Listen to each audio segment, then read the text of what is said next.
드립니다. 아멘.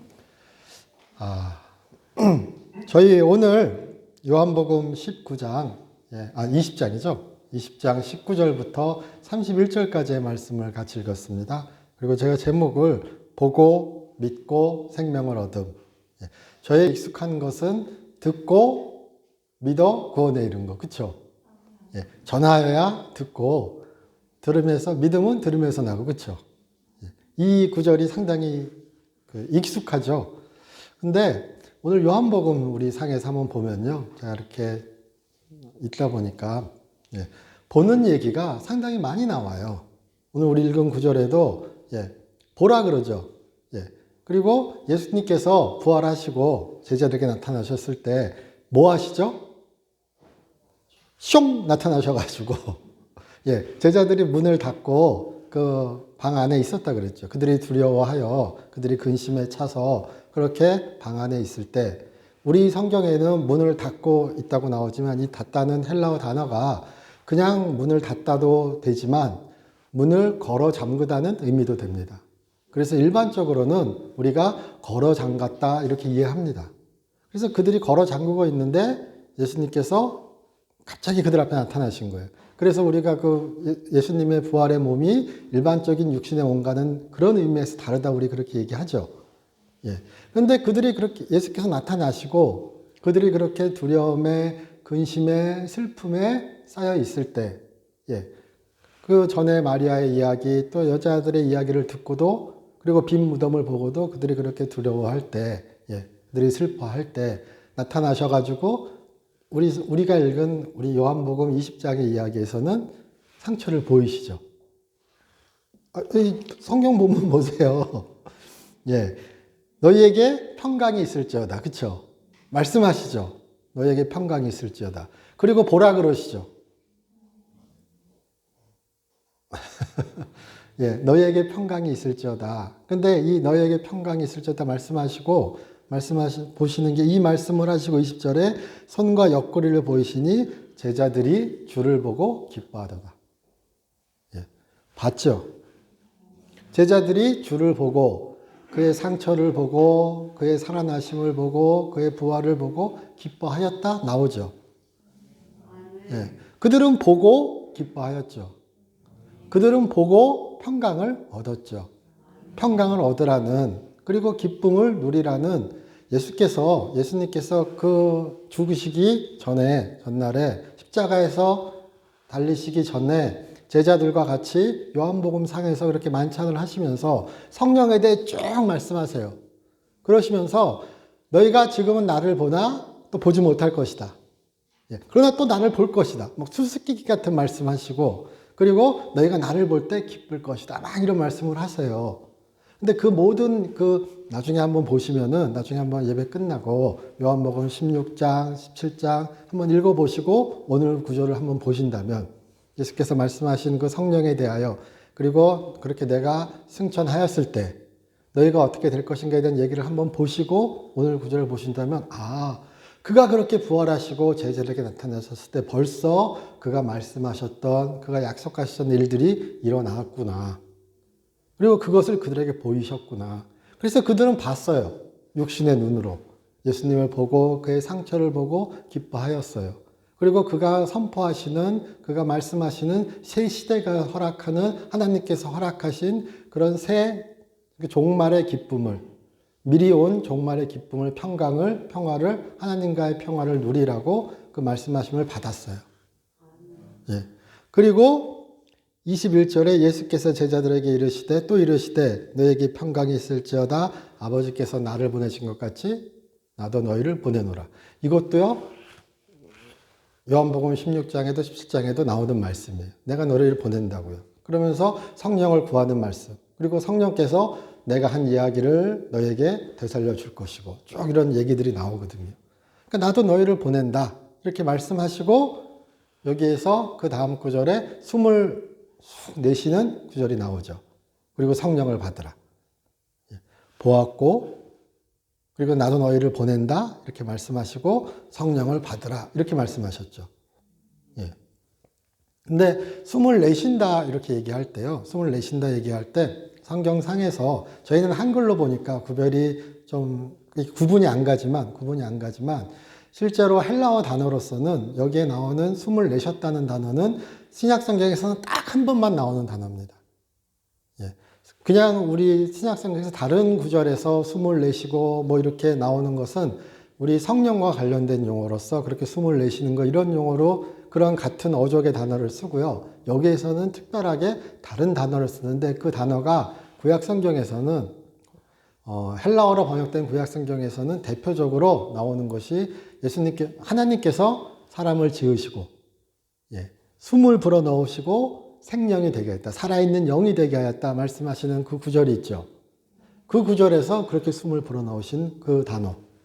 그리고 에스겔서 대표적인 구절이 에스겔서 37장에서 마른 뼈들이 살아날 때 그렇게 숨을 불어넣으시 바람이 불어와서 그 마른 뼈들이 살아날 때 있죠. 그때 그 단어가 바로 오늘 여기 나온 숨을 내쉬는 단어입니다. 그러니까 일반적으로 숨이 아니라 그렇게 세게 구별되게 불어넣는 생명의 바람 같은 거예요. 그래서 여기 나와서 성령을 받으라 그리고 숨을 내셨다 이 말씀은 이 성경을 읽는 자들에게 우리에게 창세기에 그렇게 사람이 살아있는 영이 됨을 그리고 에스겔서의 마른 뼈들이 그렇게 살아있는 다시 육체가 살아나는 그 이야기를 떠올리게 하는 거죠. 그리고 너희들은 이제 그렇게 성령을 받아서 그리고 이 시대는 내가 부활함으로써 내가 십자가에서 죽고 하나님께서 아버지께서 나를 일으키셔서 내가 지금 증거하고 전하는 너희가 속한 이 시대는 그렇게 성령을 받음으로 하나님께서 숨을 불어넣으심으로 아버지로부터 예수로 말미암아 그렇게 성령이 오심으로 어떻게 된다고요? 살아있는 영이 되는 시기가 온 겁니다. 새 창조의 일이 일어난 겁니다. 그래서 그렇게 말씀하시는 거예요. 나도 너희를 보낸다.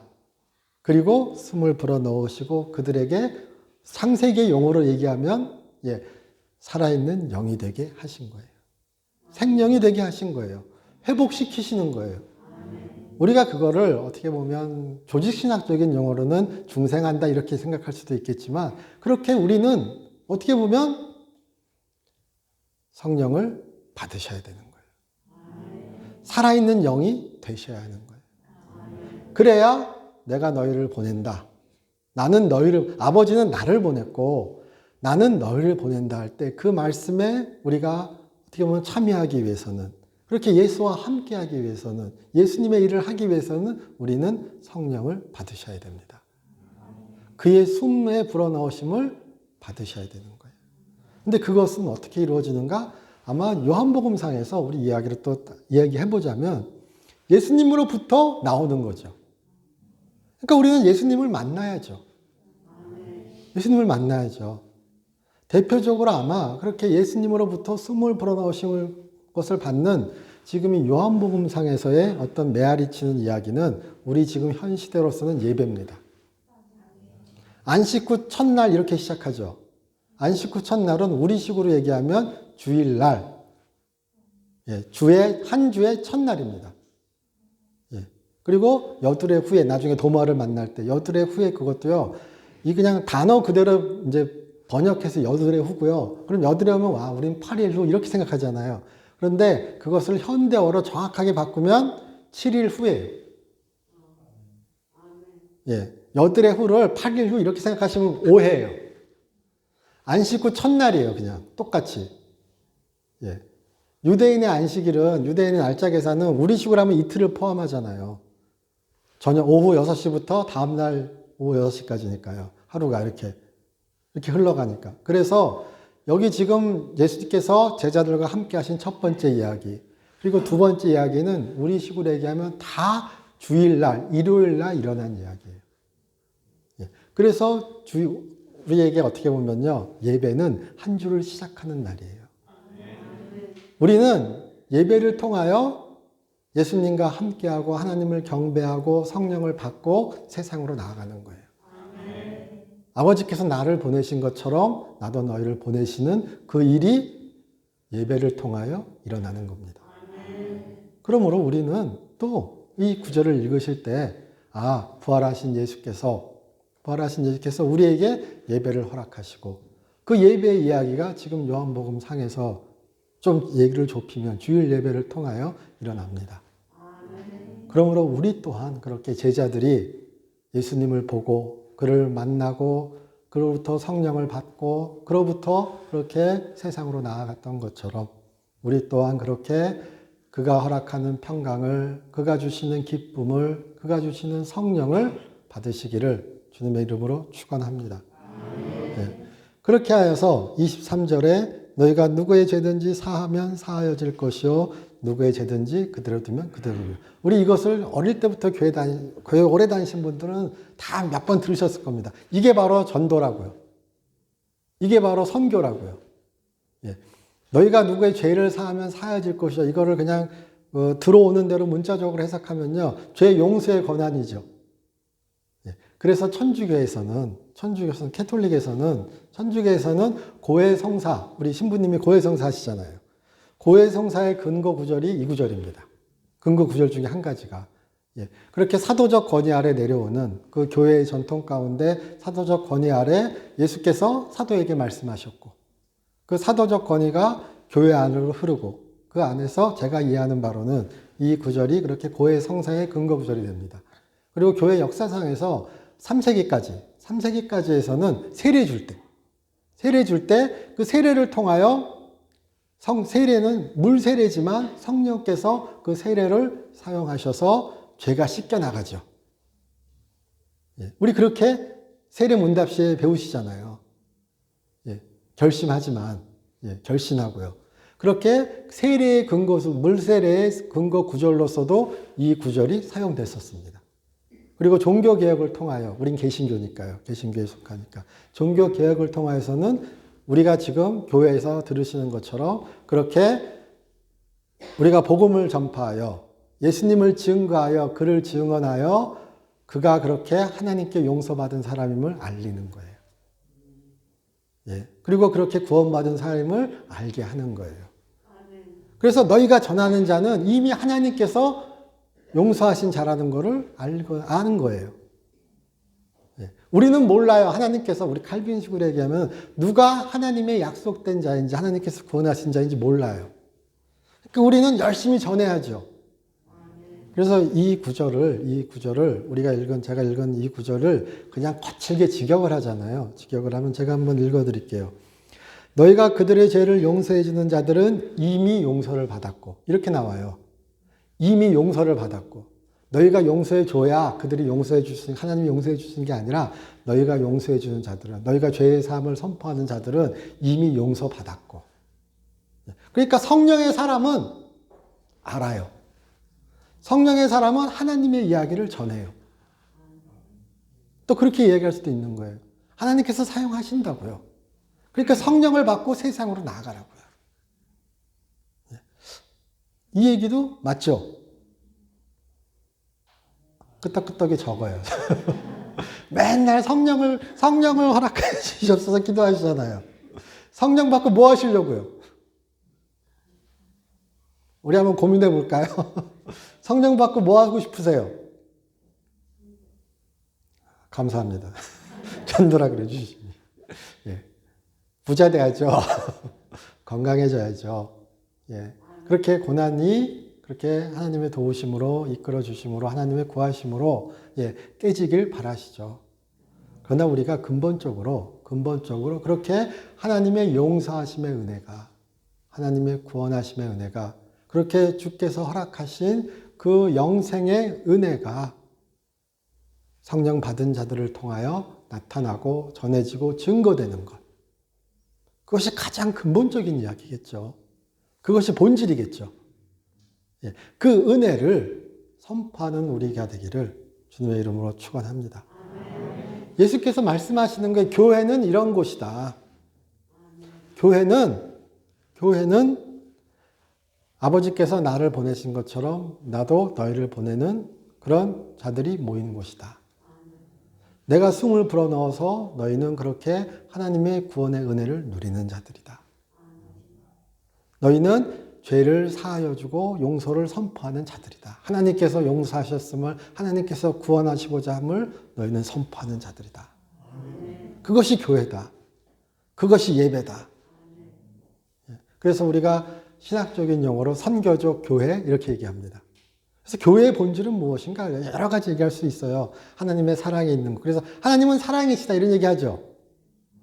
예, 하나님은 선교적이세요. 이 얘기도 통해요. 예, 그러니까 선교하지 않는 교회는 교회라고 할 수 없다는 말이 그래서 나와요.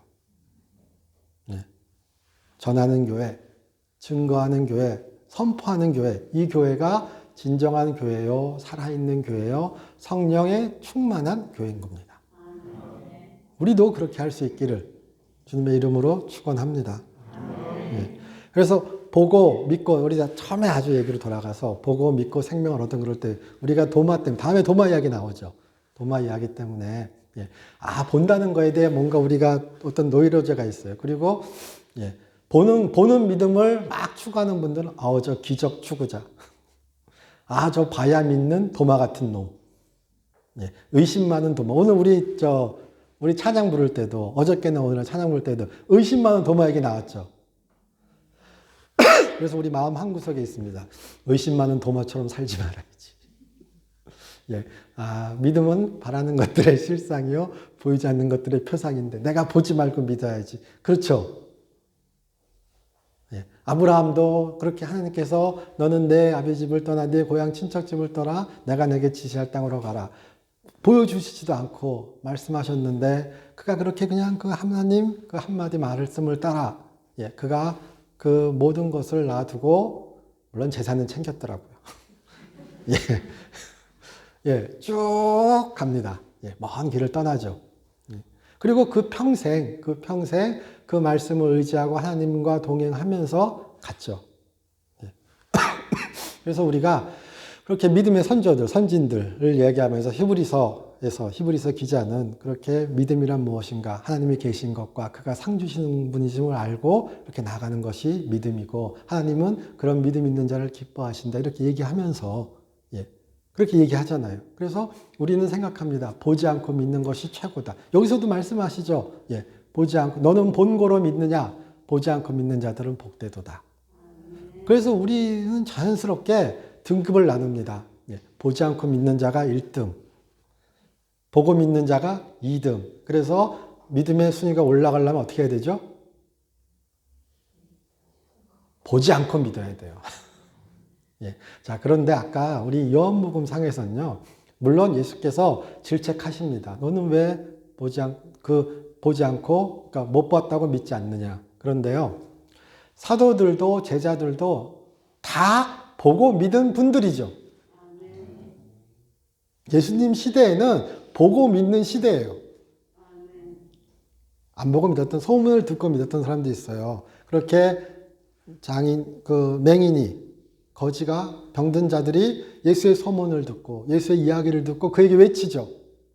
나를 구원하여 주시옵소서 다윗의 자손이여. 그리고 그에게 다가오죠. 그가 받는지 안 받는지 소문을 듣는지 확실히 모르지만 그렇게 다가오는 자들이 있었고 그렇게 있었습니다. 그러나 그 시대의 주된 시대는 예수께서 성육신으로 이 땅에 오셨기에 육신의 눈으로 볼 수 있었죠. 그래서 보고 믿는 게 당연한 세상이었던 거죠.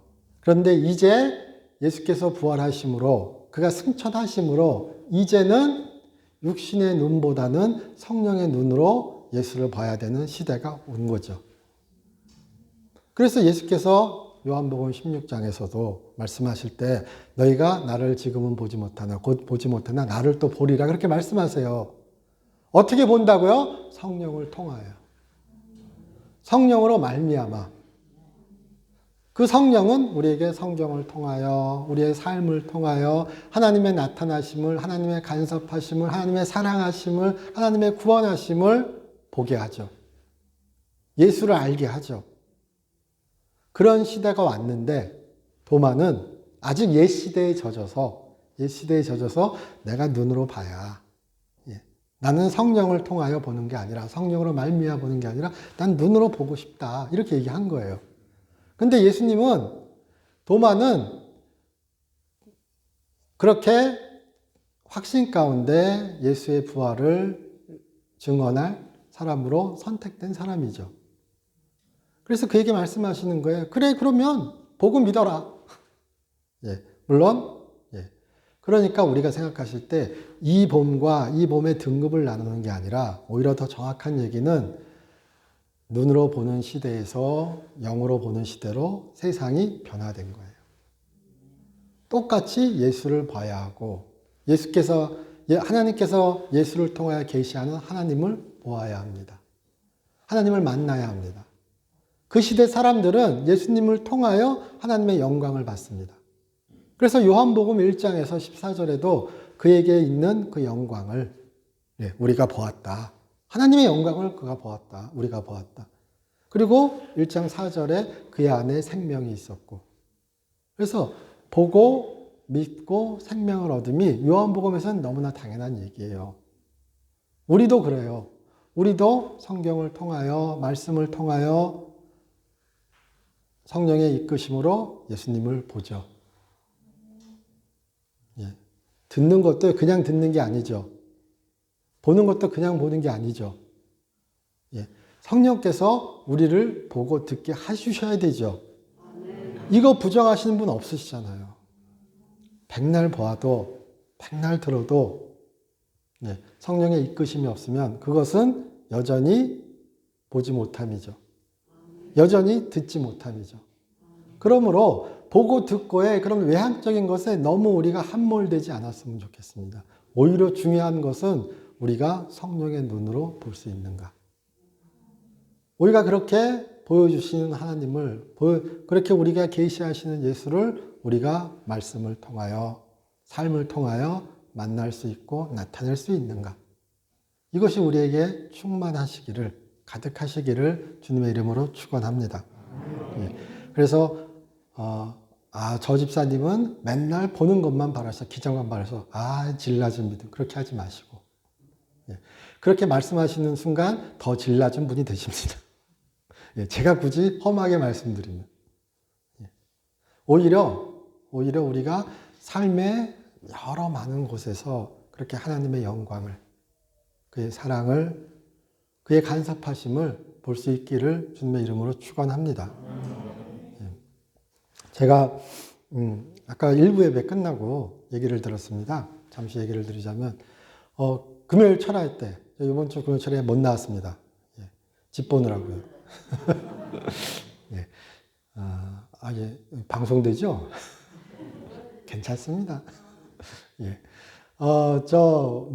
근데 저희 우리 온유 아시죠? 어릴 때부터 교회에서 같이 자라왔던 온유. 예. 온유가 조금 교회가 마음에 안 들어서 딴 곳에 있습니다. 예. 그래도 돌아오기를 우리 다 기대하죠. 기도하시고요. 예. 근데 금요 철야 예배 때 아마 온유 어머니는 그 문자를 받았었나 봐요. 제가 지금 정확히 기억하는지 모르겠지만. 그래서 온유가 장염이 이제 생겨가지고 병원을 갔다 왔다고. 그래서 걱정하고 있었겠죠. 근데 이제 금요 철야 예배 오셨는데 원장님이 물어보시더래요. 예, 온유 아프지 않냐고. 예, 그런 감동을 주셨다고? 네. 그렇대요. 예. 예. 그렇게 주셔가지고 물어보신 거예요. 그리고 기도해야 된다고. 예. 그래서 기도하고, 예. 그리고 온유가 이제 예배 끝나고, 기도 끝나고 아마 문자를 보내셨나 봐요. 온유는 열심히 자고, 피곤하니까. 예. 그리고 다음날 이제 그 문자를 보고 연락이 왔대요. 그래서 그 아팠던 거 오히려 싹 낫고, 그리고 오히려 얘기하지 않았던 막 허벅지 쪽이나 이런 데도 엄청 아프고 막 걷기도 너무 힘들었는데 그것도 싹 사라졌대요. 예. 자, 그게 하나님이죠. 그게 예수님이죠. 그리고 그게 우리 시대에 보는 법이죠. 예. 우리도 그렇죠. 그렇게 온유를 하나님이 사랑하시는구나. 예.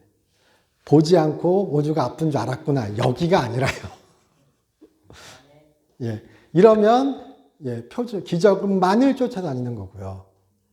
하나님은, 예수님은 지금 교회에 그래도 개인적으로 실망한 혹은 그렇게 나간 온유를 끝까지 사랑하시는구나. 그래서 이렇게 아픈 원장님을 통해서도 말씀해 주시는구나. 기도하라. 예. 그래서 기도해 주시고, 예. 뭐가 달라요? 보라! 나는 너와 함께 있음을 보이지 않으나 여전히 함께 있는 나를 보라고 말씀하시는 거잖아요. 그게 요한복음 16장의 이야기고 17장의 이야기예요. 내가 가나 아버지 성령께서 내 제자들과 그들과 함께하여 주시려서 그들이 그 전에는 육신으로 나와 함께 있었으나 이 뒤로는 성령으로 나와 함께 있게 되기를 주께 간구하옵나이다. 그게 바로 요한복음 17장의 주의 기도죠. 그리고 어제 그렇게 그제 일어난 일은 그렇게 예수께서 끊임없이 우리를 보시고 사랑하시는 것을 보여주시고 그를 알리시는 일이죠. 그러니까 보는 거는 볼 줄 알면 너무나 고마운 일입니다. 육신의 눈으로 영의 눈으로 그리고 그렇게 사건을 통하여 사실을 통하여 하나님의 사랑을 아는 것 그것이 우리에게 충만하기를 주님의 이름으로 축원합니다. 복음 있고 순위 나누고 뭐 이러고 인생 안 그래도 복잡하지 않으세요? 오히려 그것이 아니라 우리가 조금 시각을 바꿔서 예수님은 그래요. 그럼 제가 100번 양보해서 도마의 의심을 책망하세요. 그런데 어떻게 하신다고? 확신을 주시잖아요. 의심하는 도마를 확신시켜 주시잖아요. 일어나라. 너의 믿음을 든든히 세워라. 제가 도마복음은 별로 안 믿습니다. 하도 도마복음 갖고 헛짓거리하는 분들이 많아서. 그러나 그가 그렇게 인도로 그렇게 나가서 주를 위하여 살아갈 수 있었던 것은 그가 그렇게 부활하신 주를 만났기에 내 옆구리를 찔러보고 찌르지 않은지 모릅니다. 관심도 없습니다. 성경은. 그저 지금 얘기하는 관점은 그를 만졌냐가 아니라 그를 보았냐예요. 그리고 사도들은 그를 보았어요. 그게 사도의 조건이에요. 바울도 맨날 얘기하죠. 나 봤어! 왜냐하면 인정받는 사도는 그를 봐야 돼요. 그가 그와 함께 있어야 돼요. 그래서 사도 바울도 맨날 얘기해요. 내가 봤다고. 고린도전서 15장에서 야고보도 나도 봤다고. 잠깐 TMI였습니다. 자, 그런데 우리가 그렇게 볼 수 있는 것, 본다고 얘기할 때요. 본다고 얘기할 때, 제가 일부 예배 때 들었던 얘기입니다. 어떤 어머니가 혼자 사는 어머니가 딸을 키우는데 딸이 너무 똑똑하더래요. 그러니까 막 지원해주고 싶죠. 제대로. 그래서 그냥 열심히 딸의 뒷받침을 해준 거예요. 어려운 가운데 열심히. 그래서 이 딸이 어머니의 기대를 저버리지 않고 쭉쭉쭉 나가서 유학도 가시고 열심히 공부하고 다시 돌아오신 거예요. 교수님으로. 그래서 돌아와서 이제 어떻게 보면 우리 말대로 하면 솔직히 제가 시간 지나고 보니까 이제야 시작이죠. 교수도. 우리 예전엔 그렇잖아요. 서울대 가면 끝날 줄 알죠. 서울대 가보면 서울대 가서 시작이죠. 서울대 졸업하면 끝날 줄 알죠. 취직하면 끝날 줄 알죠. 그때부터 시작이죠. 그렇잖아요. 사법시험 되면 끝날 줄 알죠. 그때부터 시작이죠. 박사 되면 끝날 줄 알죠. 이제 박사들 틈에서 시작해야 되죠. 그렇잖아요, 우리가. 그러니까 그런 것은 인생의 목표가 될 수 없습니다. 인생의 수단은 될 수 있어도요. 인생의 목표는 다른 거여야 돼요. 또 꼰대 얘기했군요. 저희가 그렇게 소녀가 교수님이 돼서 돌아오고 어머니가 얘기한 거예요. 내 평생 소원이다. 교회 좀 가자. 그래서 아마 평생 싸워왔겠죠. 그러니까 미안한 마음에 그래도 한 번쯤은 가주자는 마음에 교회를 갔대요. 가고 2주 정도 예배를 참석한 거예요. 어머니와 같이. 그리고 그 뒤에 어머니한테 얘기하는 거예요. 예, 나 교회 못 다니겠다고. 예, 내가 어디 교수라 그러니까 뭐 누가 와가지고 저 줄 좀 서달라고. 예, 뭐 이렇게 막 옆구리 찌르고. 예, 또 막 그 얘기 좀 들어보니까 막 서로 흉보고 막 그래서 이 교회에 전혀 다닐 때가 못 된다고. 예, 막 그렇게 불평을 했대요. 어머니가 그러더래요, 딸한테. 나는 평생 다니면서 교회에서 예수님만 봤는데 너는 2주 다니고 사람만 보고 왔다고. 예. 교회에서 상처받고 교회에 실망하고 그런 일 많습니다. 그거 부정하면 안 돼요. 그리고 그러지 말아야 하고요. 그러나 우리가 왜 교회를 가는 것도 생각해 보신다면 교회는 하나님께 예배하기 위해서 오고요. 주님을 만나기 위해서 오고요. 주가 허락한 그 평강을, 그 기쁨을 누리기 위해서 오시는 것입니다. 그러니까 교회에서 주를 보셔야 돼요. 예. 그리고 그렇게 그 딸이 그래도 감사하게도 그 얘기에 그 감동받아서 성경을 보고 말씀을 다시 보게 되고 그리고 말씀을 통하여 예배를 통하여 예수님을 찾게 된 거죠. 그럼 그 찾는 자에게 예수께서는 그의 성령을 통하여 보게 해주시잖아요. 그게 보는 거예요. 보고 믿으시라고요. 그래서 그의 충만한 생명을 누리시라고요. 보는 게 참 중요합니다. 우리 TMI라고 그러죠. Too much information. 제가 영어 썼습니다. 보는 거에 아주 극단의 다른 얘기를 제가 한 말씀 드리자면 미국의 경제대공황 1929년 제가 알기로 1929년에 경제대공황이 일어나고요. 그때 아마 미국의 대통령이 후보일 겁니다. 우리 후보 때문에 유명하죠. 맞나요? 맞을 거예요. 후보. 그래서 그 경제대공황이 일어나고 난리가 나 여러 가지 어려운 일이 발생했을 때 발생하고 1932년 경제대공황의 여파가 쭉 갔죠. 몇 년 가요. 가가지고 32년에 뭐 실업자가 1,300만 명 이상 되고요. 이렇게 된 상황에서 1차 대전 이후입니다. 1차 대전 때 그렇게 그 1차 대전에 참전했던 군인들에게 이렇게 미국 정부에서 그 참전 비용을 주기로 한 거예요. 예전에 이제 미국 스페인 전쟁하고 뭐 이럴 때 마지막으로 그런 거 안 줬는데 예전에도 독립전쟁 참석한 군인들에게 이렇게 보상금 주고 그랬어요.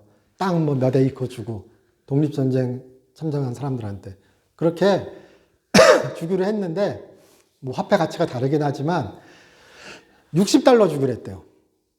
그 전에 1차 대전 후에. 근데 나중에 보니까 $60가 너무 적은 거예요. 왜냐하면 1차 대전도 그렇고 2차 대전도 그렇고 너무나 많은 사람이 죽었거든요. 상처받았고 상해고 있는. 왜냐하면 참호전이었기 때문에 하루에 막 며칠 3호에 걸쳐서 수십만 명이 죽어갔어요. 몇 개월 새에 막 수십만 명이 죽고 막 그랬거든요. 그러니까 보상금이 $60면 너무 적다. 그래서 하루에 $1로 계산해서 최대 620불인가요? 뭐 600불 정도까지 줄 수 있게 법을 개정한 거예요. 그것도 어렵게 개정했어요. 왜냐하면 인원수가 많잖아요. 그러니까 뭐 한 20 몇 억 달러의 예산이 필요한 거죠. 그게 지금의 그 예산과는 다릅니다. 그 액수의 가치가. 그렇게 해서 한 번에 줄 수 없으니까 이것을 연금 형식으로 쭉 해서 주다가 나중에 1945년에 이렇게 쭉 주기로 한 거예요. 그렇게 했는데 경제 대공황이 난 거죠. 근데 이 1차 대전 참전 군인들은 돈 받을 게 있잖아요.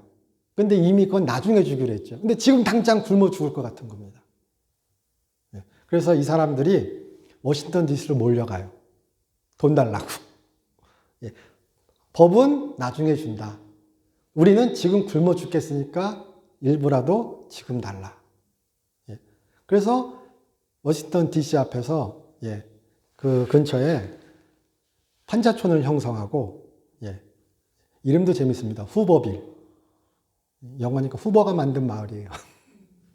후버빌. 그래서 거기서 데모하는 거예요. 돈 달라고. 우리 돈 달라고. 미리 좀 달라고. 지금 죽겠다고. 그렇게 막 시위하고 이게 막 판자촌에 막 2만 명 넘게 가족이랑 몰려온 거예요. 사진들 많이 남아 있습니다. 경찰 투입되고 막 사상사 생기다고 난리가 났겠죠. 근데 이 후보 대통령이 그러니까 막 경찰 투입되고 막 저항하고 막 이러니까 그 유명한 메가더를 투입합니다. 메가더 장군. 근데 물론 후보는 상상도 못했을 거예요. 그렇게 하리라고 메가더가. 근데 메가더가 투입돼서 진압하라 그랬는데 탱크로 들어간 거예요. 우리 말하는 최루탄 쏘고 탱크 6대로 밀어버린 거예요. 기병대 해가지고 그 유명한 조지 패튼 다 이름 아시는 장군들이죠. 아이젠하워. 그때 당시 메가더의 부관이 아이젠하워 대통령입니다. 반대했대요. 이 메가더 이거 진짜 나쁜 놈이라고 이렇게 하면 안 된다고. 근데 밀어버린 겁니다. 그래서 난리가 나요, 미국이. 그리고 후보 대통령 그렇게 선거에 참패하고 그 다음에 나오는 게 루즈벨트예요. 루즈벨트 대통령의 아내가 그 판자촌에 다시 갑니다. 군대 대신 혼자 가서 그들과 함께 노래 부르고 그들과 얘기를 듣고 그리고 상황을 얘기하고 돈이 없다. 나라에. 대신 루즈벨트 유명한 게 뉴딜 정책이죠. 일자리를 제안을 해요. 일자리를 제안해서 그 일자리를 이제 그 건설업체 거기 해가지고 일자리 가는 걸로 하고 그리고 이제 그 시위대가 해산합니다. 그 시위대를 영어로 보너스 암이라 그래요. 우리말로 하면 보너스 군대. 그들은 보너스 원정대라고 그랬어요. 내 보너스 달라고요. 근데 메가더는 그들이 아주 공산주의라고 믿었어요. 그러니까 밀은 거예요. 그는 잘못 봤죠. 나중에도 밝혀졌어요. 95%가 진짜 참전 군인이에요. 다 극빈자예요. 다 먹고 살 게 없었어요. 그런데 메가더의 눈에는 그들은 밀어버릴 존재였어요. 보는 게 얼마나 다른지 알 수 있죠. 그 비슷한 시기에 1932년 그 비슷한 시기에 뉴욕에 피오렐리 라가디아라는 유명한 판사가 있습니다. 나중에 뉴욕시장 3번 연임하는 사람입니다. 이 일화는 뭐 실제다 아니다 여러 말이 많습니다. 여러 말이 많은데 야간 법정에 한 노파가 잡혀온 거예요. 빵을 훔쳐가지고요. 근데 이제 그 빵 가게 주인이 이제 고소한 거죠. 그래서 빵 가게 주인이 빵 한 덩이 훔쳤는데 고소한 거예요. 벌 주라고. 근데 이제 그 야간 법정은 나중에 미국 이렇게 보면은 그냥 판사랑 이렇게 1대1로 얘기합니다. 뭐 왜 훔쳤냐 이렇게 물어보니까 뭐 사위는 도망가고 딸은 아프고 손녀가 굶고 있는데 다른 수단이 없었다. 그래서 훔쳤습니다. 빵가게 주인한테 물어보는 거예요. 용서해주면 안 되겠냐? 고소 취하해주면 안 되겠냐? 법대로 하자고. 그러니까 그 피오렐리 라가디아라는 판사가 할머니 어쩔 수 없습니다. 이건 법대로 해야 됩니다. 그리고 $10 벌금을 선고해요. 벌금을 선고하고 자리에서 일어나서 자기 모자를 벗고 자기가 $10를 모자에 딱 넣고 이렇게 이 할머니가 빵 한 덩이를 훔칠 수밖에 만들어 놓은 이 비정한 도시의 사람들에게 50센트의 벌금을 매긴다고. 그리고 방청객들 모두에게 50센트 걷어가지고 $57 만들어가지고요. $10 벌금 빼고 할머니에게 줘요. 이 사람이 뉴욕시장에 당선되고 마피아를 작살내는 사람이에요. 지금의 뉴욕을 만든 사람이에요. 라구디아 공항이라고 이렇게 존 F 케네디 공항만 있는 게 아니라 라구디아 공항이 있습니다. 같은 1932년에 메가더와 라가디아는 아주 극과 극을 달린 사람이죠. 누가 성령 받은 사람일까 우리식으로 보면 라가디아죠. 법은 지켜야죠. 그러나 긍휼을 잊지 않으면 안 되죠. 눈이 가리면 안 되죠. 이 라가디아는 공화당 사람이에요. 그래서 막 그렇게 이런 사람이니까 마피아 막 그 슬롯머신 막 박살내고 막 마피아 두목 잡아가지고 50여정 때리고 뉴욕을 바꾼다고요. 그러니까 인기 없겠죠. 공화당 대통령 후보로 막 추대했는데 이 라가디아가 공화당인데 민주당 정책 해가지고 공화당을 뒤집어놔요. 그리고 사랑받는 뉴욕 시장으로서 삼선 연임을 해요. 그리고 라구디아 공항 가면은요, 그런 게 있대요. 예. 보통은 미국에는, 예, 우리도 그렇죠. VIP 주차 자리 따로 있죠. 예.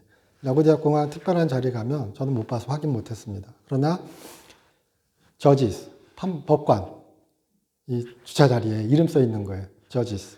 그 다음에 두 번째가 핸디캡 피플, 핸디캡 퍼슨, 그러니까 장애인. 그리고 세네터, 예, 상원의원. 세 자리 있는데 첫 번째가 법관, 두 번째가 장애인, 세 번째가 상원의원이에요. 특별하게 라구디아 공항 이름도 따고요.